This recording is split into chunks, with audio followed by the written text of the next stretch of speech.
This is Project Management for You. Hello, my children. I am the Maharishi Yogi from the comedy podcast From the Hip with Albert Hathazi. I'm also a proud backer of Caesar Bade's campaign on Kickstarter entitled Project Management for You. Remember, my children, the universe gives you in accordance what you give it. I read that on a cup somewhere.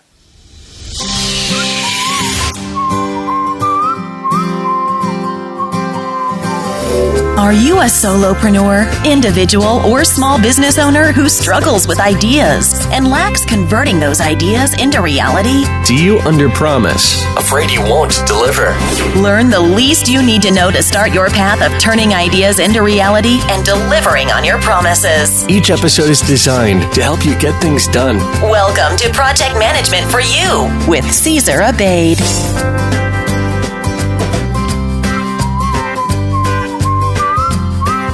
Well, hello everyone, and welcome to the 10th episode of the Project Management for You podcast series. Can you believe this is episode number 10 of the series, which means that we are closing week number 2 of the series. And on this show, I bring you my conversations with the best project managers I know as we try to break down and explain project management to you so you too can start turning your ideas into reality, delivering on your promises, and getting things done. Now, as you know too, I am running a Kickstarter campaign. It's a crowdfunding campaign to help me with the costs of self-publishing my first book called Project Management for You.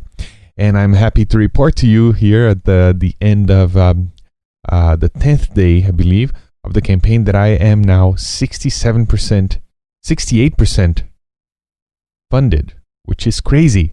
It's only been 10 days. There's still 23 days to go. I'd like to thank all of you who have come out and backed the campaign. It really means a lot to me. If you'd like to see the campaign page, you can go to projectmanagementforyou.com and check out the crowdfunding campaign page there I'm running. And as I said before, this campaign is going to go on until November 1st, 2014. So if you are listening to this podcast before November 1st, 2014, I'd appreciate if you would consider backing the campaign and help me publish the book. Now, today I bring you the sensible Mark Phillipy, and we will break down project management and explain it to you. Mark Phillipy has been a project manager for 15 years and was recently elected as the VP of Programs for his local PMI chapter. He became a certified project management professional in 2001. His project management experience has focused on the IT industry, including all aspects of software development and implementation using both traditional and agile project management frameworks. He blogs as the Sensible Project Manager and is the host of 2 podcasts about project management. The Sensible Project Manager podcast, which is really, really cool, and the Sensible PM 101 podcast. He also leads the Sensible Project Manager Hangout community on Google+, and hosts a weekly PMI Hangout discussing various PM topics. Mark is also a speaker at the upcoming PMI, or Project Management Institute Global Congress, North America in Phoenix, Arizona, running from 26th to 28th of October, 2014. Today's special guest and project manager extraordinaire is up next. Hello, Mark. How are you? I'm doing well, Caesar. Thank you. You have been busy, huh? It has been a very busy year, and especially the last few months have been very busy for me. Yeah.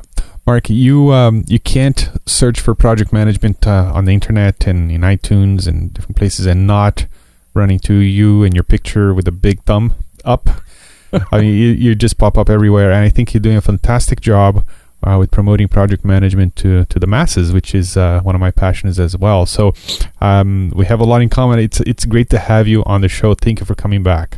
Well, thank you for having me back. I do enjoy project management. It is, as I say, something I just love. Very cool. So how would you define project management to the layperson?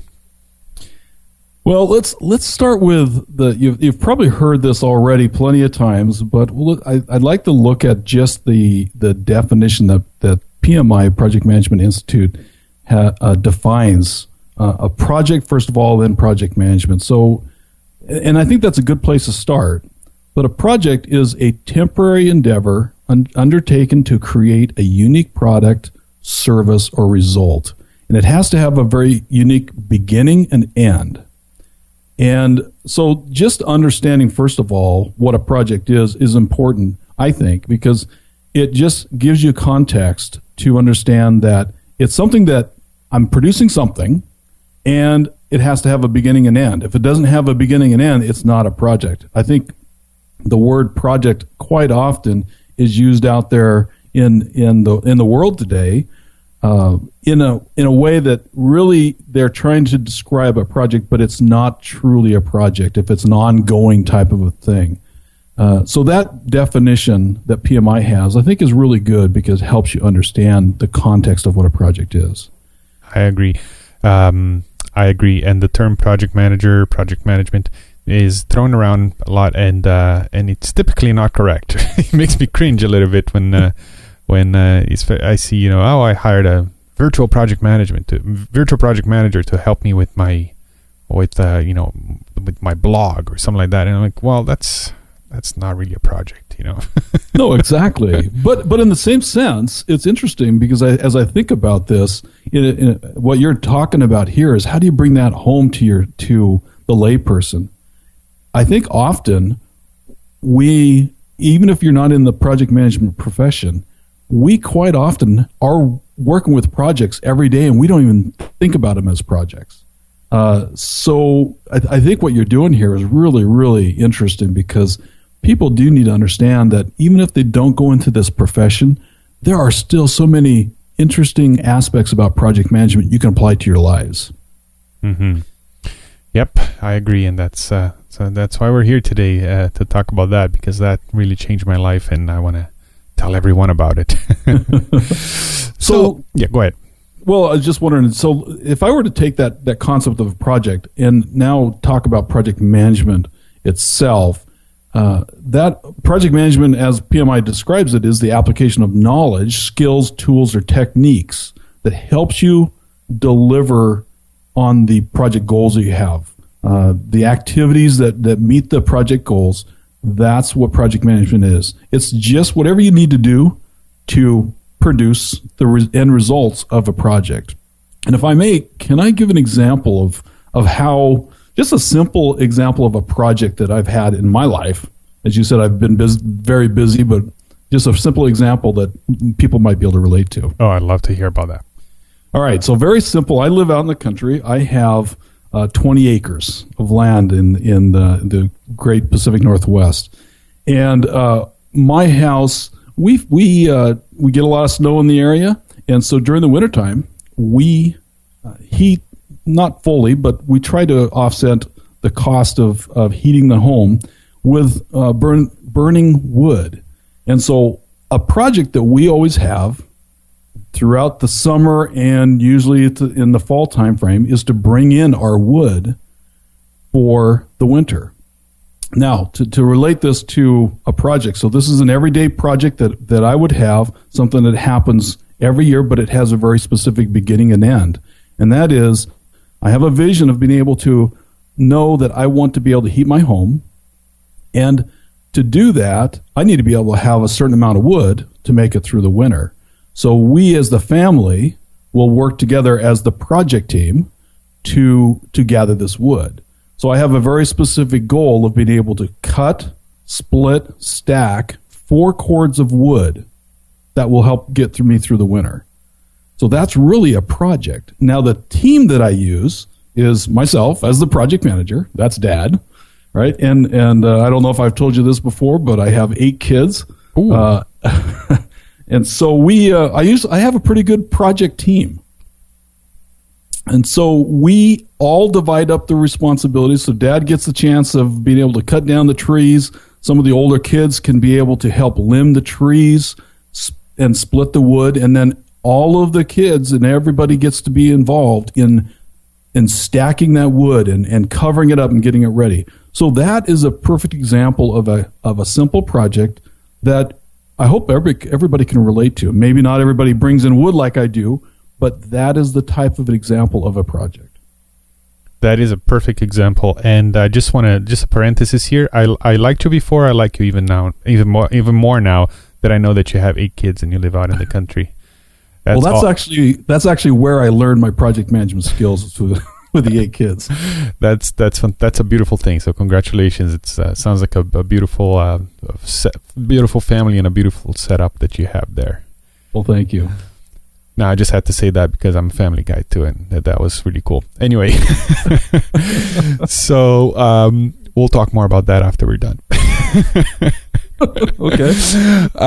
All right. So Mark, so that's a great analogy, and it is a project. Even though you do it every year, it's never quite the same. You know, the weather is different, and you might have a new kid next year. Who knows? You know, so there's always something different. And in our company, I look at each new contract as a project. You know, that's how I treat the contract. So, and there's a lot of repetition between contracts because the service we provide is somewhat similar from client to client. But again, it is a unique endeavor, temporary with a beginning and end that creates a unique result for that client. So it is a project. So even though things may happen with frequently or periodically, they can still be treated as projects as opposed to just ongoing operations, correct?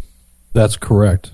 Okay, very cool. So let's say the listener right now is interested and they want to learn more about project management, and they start to, as they listen to this conversation, they start to, oh yeah, that thing that I do is a project. Oh, that one thing I want to do is a project as well. So what is the least people need to know about project management to start on this path of getting things done?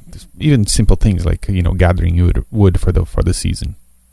Well, that's what I want to make sure that everybody begins to think about, is there really are projects all around us that we already are doing. We're just not formalizing that. So some examples of that are grocery shopping. When you go grocery shopping, you are running a project. It's a very, very small thing, but you're doing all of the steps that you would do. If you're going to be painting your house, you're going to go through those same steps. Mowing your lawn, there's planning associated with that. And there's a beginning and an end to it. So there are many examples that you can look around in your daily life that, you know, sometimes you think, well, I don't know what project management's about, but it's if you look at all the different things you do in your daily life, there are projects all around us, both small and large.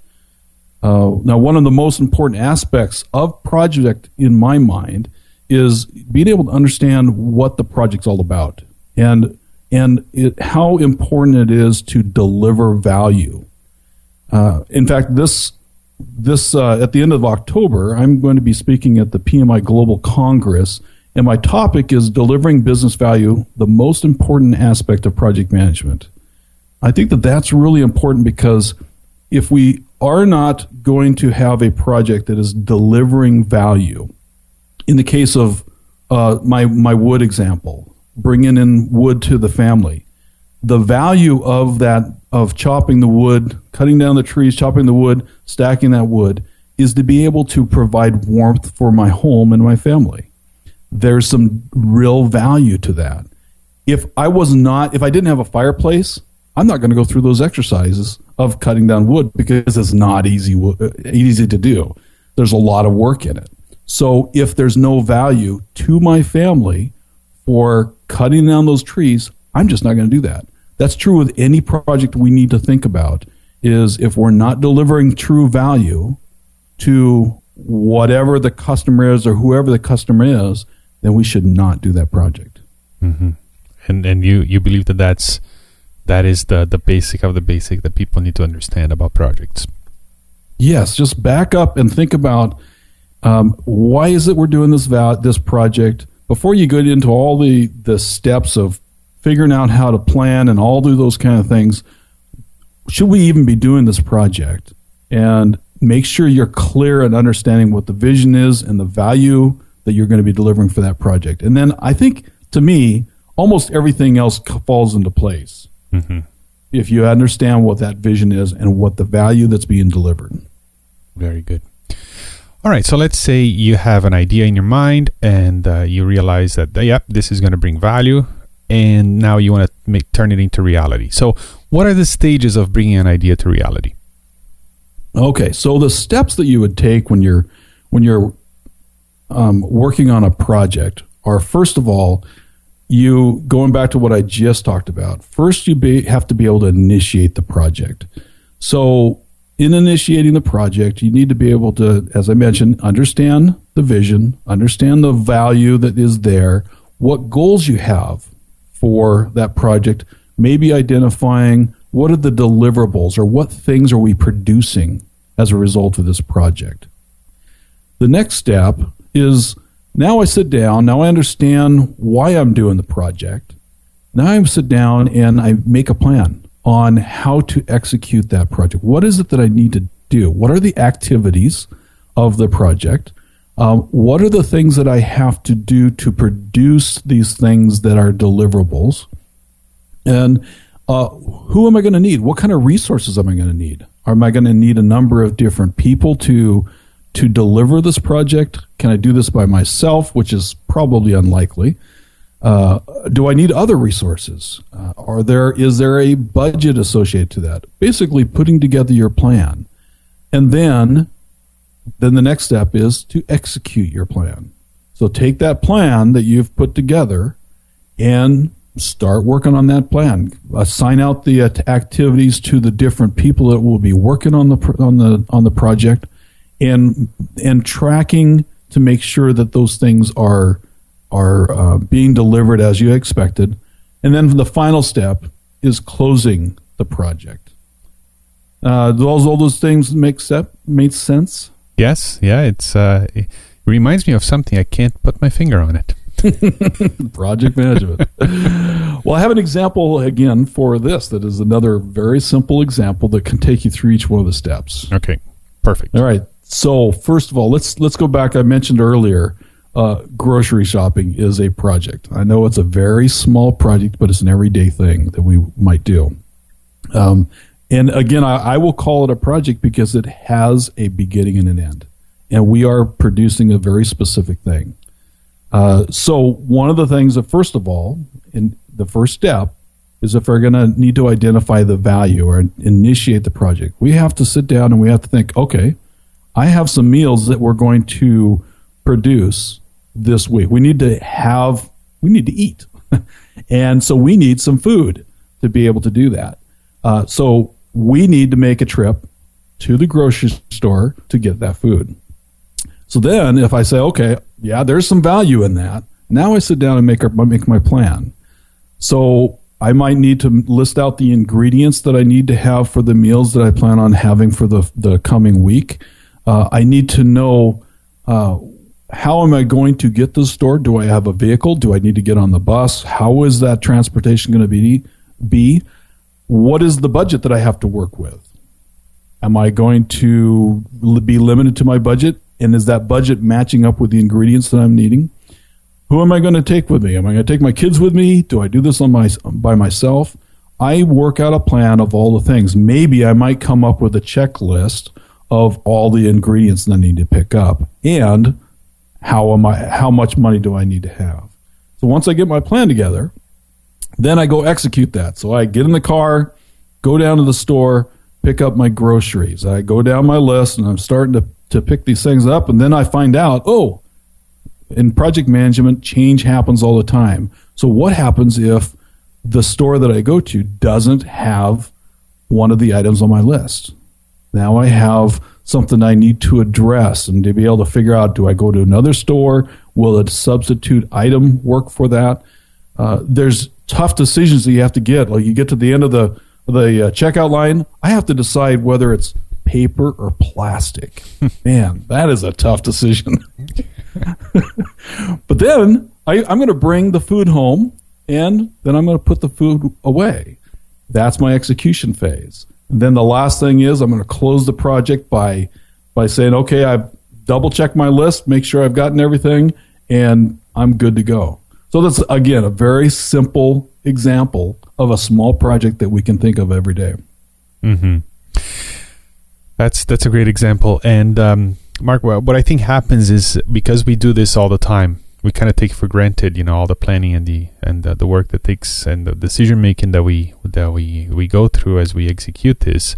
And we do this not just with grocery shopping, but we do this at work as well. So, for example, let's say I'm writing a book, right? So I will write this book, and I've never done it before, and I'm gonna go through this process of writing the book. There's gonna be ups and downs and learning curve and all that, and then in the end I'll have the book. And then what happens in the process, I learn how to write a book and publish it. But and I'm just speaking of myself in a very generic way. Let's pretend I'm not a project manager, right?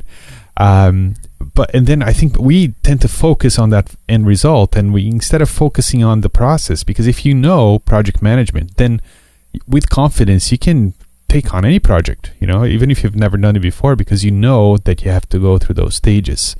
But we tend to focus on the final product. So instead of, I'm gonna write books now all the time because I know how to do it. Instead of hey, I'm gonna get better in the process of creating that one thing, because then I can apply that to anything. What do you think of that? I agree. I've always thought that for the most part, if you learn the methodologies and understand how to do project management, you can apply that to almost any project. Now, there's some uniqueness in different types of projects. For instance, you're in the construction industry, correct? Yes. Okay, so I am in the IT industry, and so most of mine are IT-related projects, but I've in the last couple of years, I've actually been doing some projects where we are doing some remodeling at where I work, and I've been responsible for the IT portion of the construction. And so although I've never done that before, all of those same skills that I've learned as a project manager and all of those same methodologies are used in the same manner. So yeah, you can apply project management to almost anything you do as you learn those skills. It's just repeatable. And as you mentioned, learning those skills and improving the processes as you go, so that they're repeatable processes. That's really an important part of project management. Let's talk about that a little bit. As part of the process there's lots of techniques and tools that we can use and we learn about when we study project management. So we can go through those stages with well-equipped, let's put it that way. If you could recommend one technique from the project management world to everyone, what would it be and where can we learn more about it? Well, I'm not sure I'm going to be able to point you to a very specific place because there are a lot of information about this. But I think one of the most important techniques or things that a person can do in their project management skills is to improve their interpersonal communication skills. I think that it's been mentioned, you can see references in different places, but I've heard mentioned anywhere from 80 to 95% of your time as a project manager is in communications. And so honing that skill is really important. That's kind of funny for me. When I was going to school, my native language is English. I don't think I've ever been thought of myself as a well-spoken person.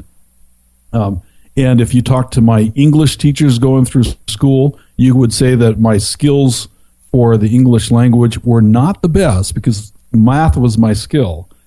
But I will say that the skill that I use in my daily profession as a project manager is overwhelmingly in the communication side. So I've had to learn to become a better communicator, to be able to write, to verbally communicate a thought to different levels of people, whether it's people on the team or to executives. I need to be able to communicate thoughts and be able to communicate the things that are about the project to different levels of people.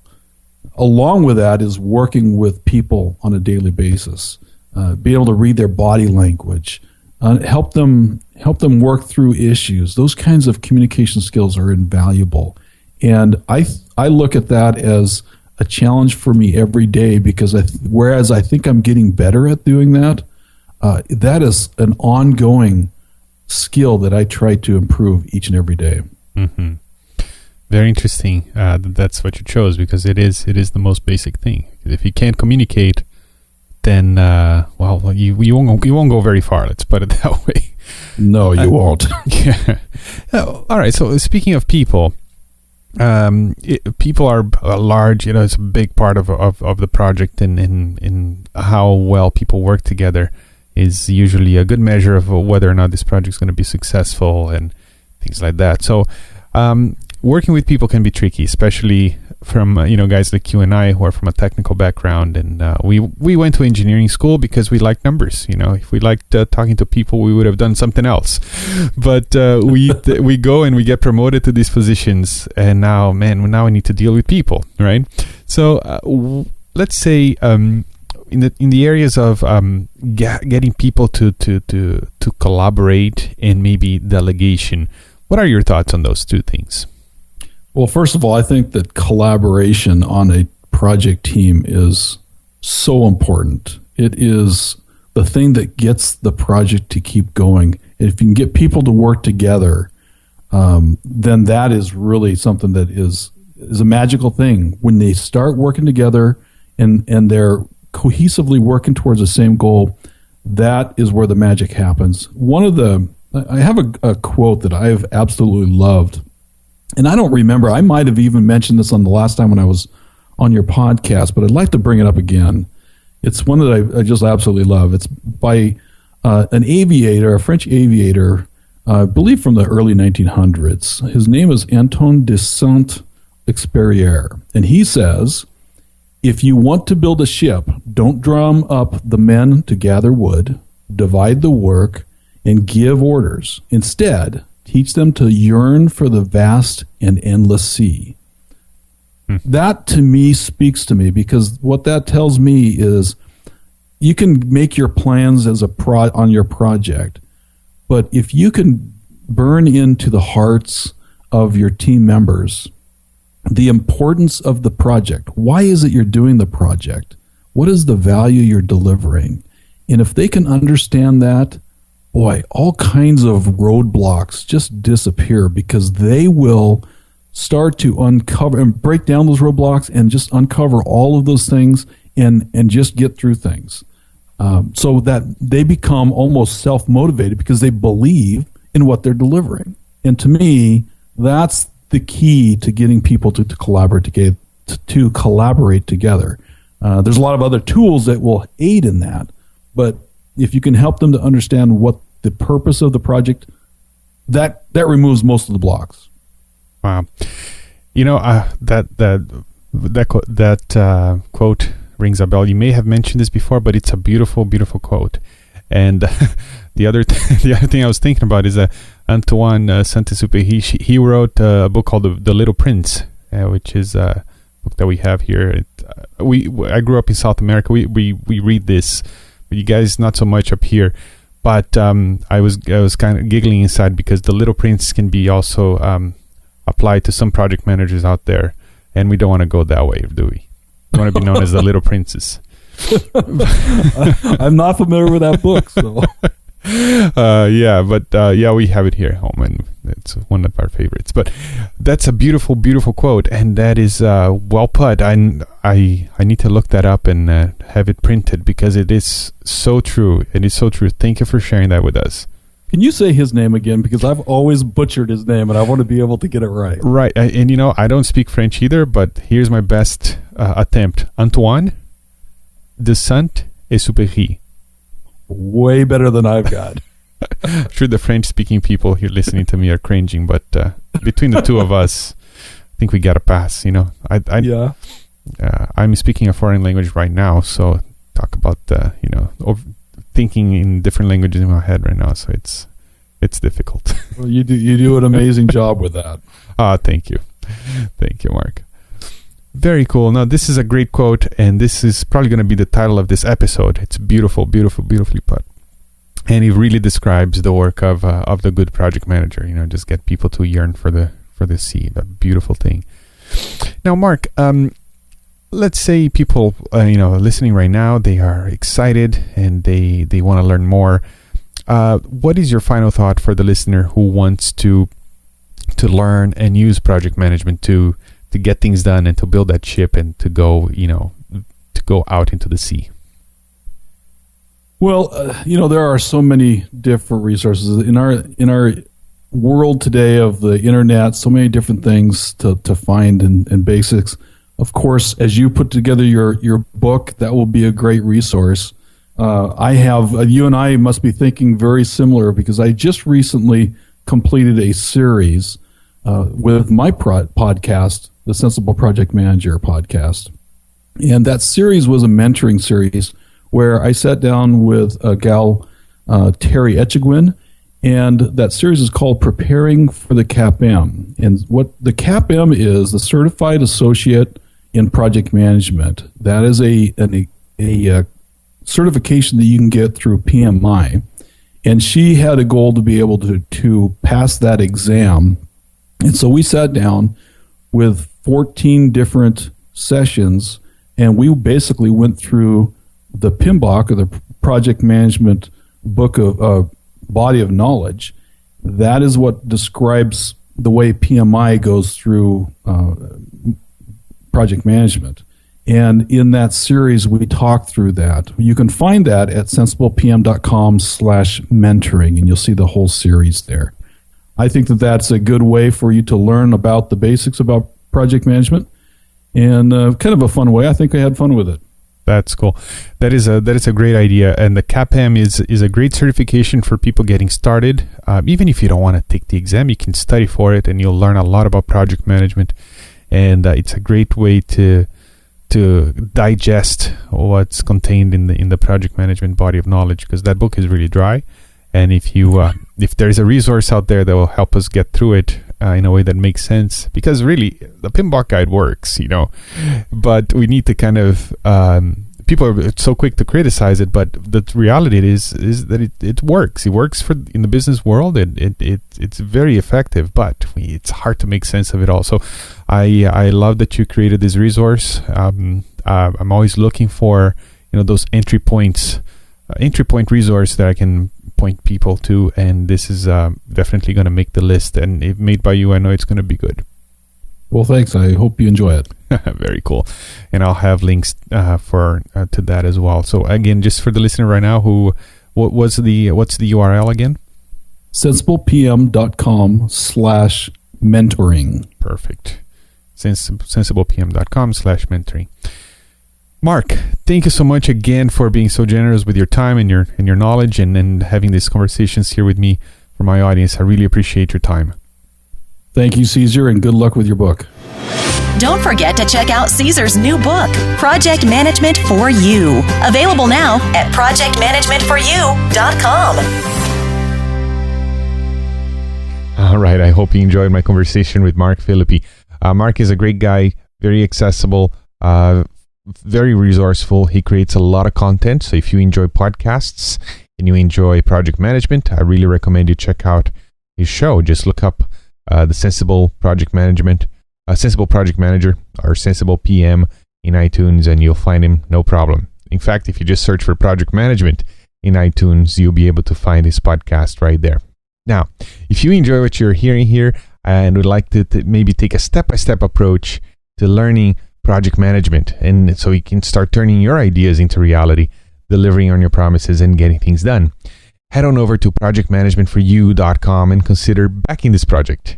And a lot of you guys have come out, and I'd like to take a moment here to thank some of you. I can't name all of you here right now, but I'll get to some of you, and then maybe in next episode I will get to some more of you.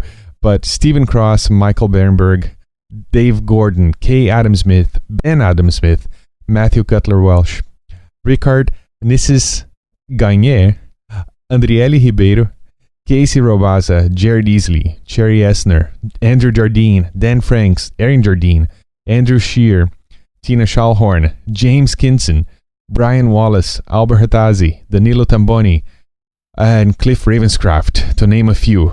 Thank you so much, you guys, for your generous support. I look forward to writing this book and sending you all a copy of it. And if you're listening right now and you haven't backed this project yet, I'll be honored if you would consider doing so. Again, go to projectmanagementforyou.com and you'll be able to follow the steps there and join this growing list of backers and help me publish this book. So that's it. That's what I had for you today. This is Friday, so I hope you enjoy the weekend, and I'll talk to you again Monday of next week. And until then, remember that life is a project and you are the manager. Oh, and by the way, if you're Canadian, happy Canadian Thanksgiving. Ciao, ciao. Thank you for listening. Tune in next time for more inspiring interviews and key information to help you get things done. Want to learn more? Go to projectmanagementforyou.com and order Caesar's book, Project Management for You. Your path of turning ideas into reality starts now.